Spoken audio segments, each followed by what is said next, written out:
बच्चों अस्सलाम वालेकुम। आप बिल्कुल ठीक ठाक होंगे।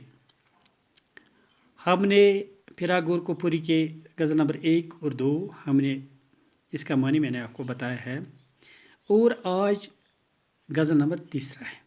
आप देखिए, पेज नंबर 107 है, गज़ल नंबर 3। आप सुनिए और किताब की तरफ भी देखिए। आंखों में जो बात हो गई है, एक शरह हयात हो गई है। क्या कहते हैं फिरागोर कोपुरी? आंखों में जो बात हो गई है, एक शरह हयात हो गई है। क्या जाने मौत क्या थी पहले, अब मेरी हयात हो गई है। इस दौर में ज़िंदगी बशर की बीमार की रात हो गई है। जिस चीज़ को छोड़ दिया है माँ तूने, एक बरगे नबात हो गई है। एक एक सब फिराक इसकी, देखा है तो ज़ात हो गई। शायर फरमाते हैं कि आंखों में जो बात हो गई है, एक शरह हयात हो गई है। फरमाते हैं कि महबूब की आंखों से आंखें मिली तो इश्क की शुरुआत हो गई। फिरागोर कोपुरी फरमाते हैं कि महबूब की आंखों से आंखें मिली तो इश्क की शुरुआत हो गई है। और इश्क ने फिर पूरी ज़िंदगी को अपनी लपेट में लिया। गोया महबूब से आंखें मिली तो इशारों ही इशारों में उसे अपने दिल की बात कह दी और इसके वसल को अपनी ज़िंदगी का मकसद बनाया। क्या महबूब के वसल को अपनी ज़िंदगी का मकसद बनाया। इस तरह ज़िंदगी की तशरीह ये हुई कि अब ज़िंदगी इश्क में बितानी है। अब जो इसकी ज़िंदगी है ये मुझे इश्क में ही बतानी है और महबूब के वसल की कोशिश में उम्र बितानी है। नंबर 2 है, क्या जाने मौत क्या थी पहले, अब मेरी हयात हो गई। शायद फरमाते हैं कि मुझे पता नहीं था मौत क्या है, मुझे पहले मालूम ही नहीं था। लेकिन अब जब ज़िंदगी ने मुझे अपना दहशतनाक चेहरा दिखाया, जब मेरी ज़िंदगी शुरू हो गई तो इसने अपना दहशतनाक चेहरा दिखाया मुझे मुश्किल और तलखियों ने घेरा। मेरी ज़िंदगी में खाली मुश्किल ही मुश्किल आ गई। अब जब इसने मेरी मुश्किलों और तलखियों ने मुझे घेरा तो ये ज़िंदगी मेरे लिए मौत की तरह हैबतनाक बन गई। मौत की तरफ जब इंसान मौत का सुनता है, जितना मौत का डर होता है, इसी तरह मेरी ज़िंदगी का मुझे डर होने लगा है। यानी ज़िंदगी मेरे लिए इस कदर तकलीफ़ देह और अज़तनाक हो गई कि मैं अब इस ज़िंदगी के बजाय मौत को अपने लिए बेहतर समझता हूँ। गोया इस अज़तनाक ज़िंदगी को मौत पर तरजीह देता है, क्योंकि ज़िंदगी से ये मौत की तरफ ज़्यादा तरजीह देता है। तीसरा है, इस दौर में ज़िंदगी बशर की बीमार की रात हो गई है।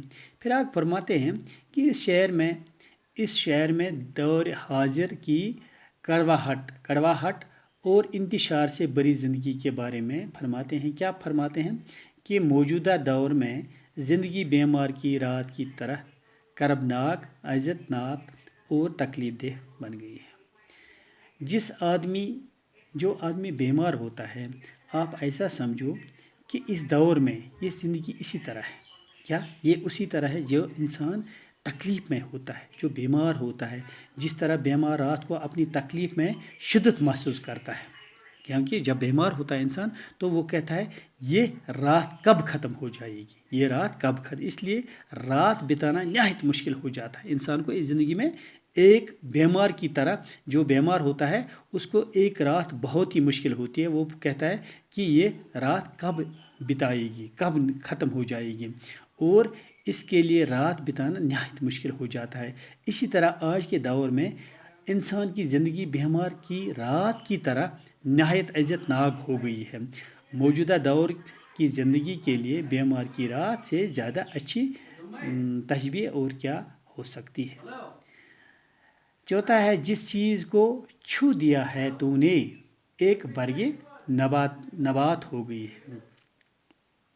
जिस चीज़ को छू दिया तूने, एक बरगे नबात हो गई। फिर आप महबूब से मुखातिब होकर क्या फरमाते हैं कि तूने जिस भी चीज़ को छुआ तो तेरे छूने के असर से वो चीज़ शीरीन और ताज़ा हो गई।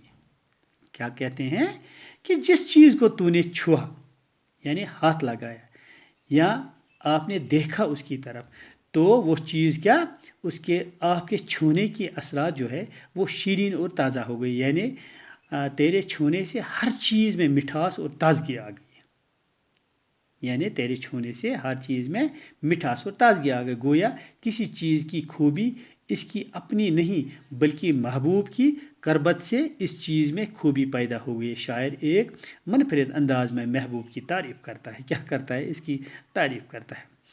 اب آخری والا جو ہے، ایک ایک ایک ایک سب فراق اس کی دیکھا تو ذات ہو گئی ہے۔ شاعر اس مقطع میں اپنے آپ سے مخاطب ہو کر فرماتے ہیں کہ محبوب کے ساتھ ہمارے عشق کی انتہا یہ ہے کہ اس کی ہر صف کو ہم نے اپنے ذات میں مدغم کیا ہے، اس کی ہر صف کو۔